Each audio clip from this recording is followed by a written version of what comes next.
You may not admit it out loud, but deep down, there's a part of you that resists what God is trying to do in your life. And the most shocking part is that it doesn't always look like rebellion.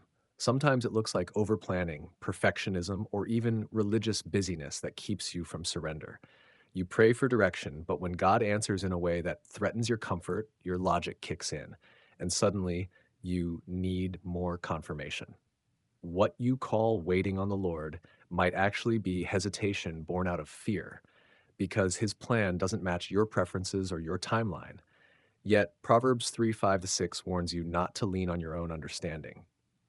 The truth is, some Christians secretly resist God's plan because they're still trying to maintain control while appearing surrendered. You want purpose, but you also want predictability.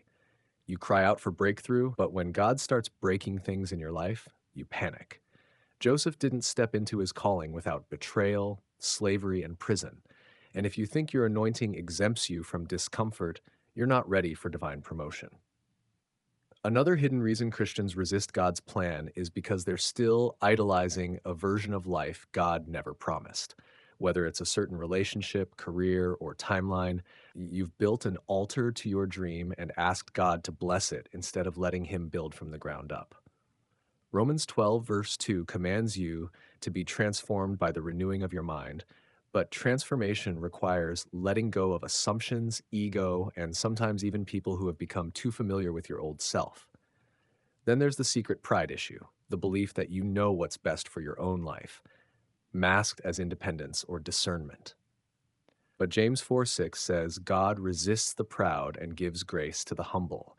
And many are unknowingly walking in spiritual resistance because they've mistaken control for stewardship. And let's be honest, God's plan usually comes wrapped in inconvenience. He doesn't explain every step because faith is built in the silence, not in the spreadsheet. When you secretly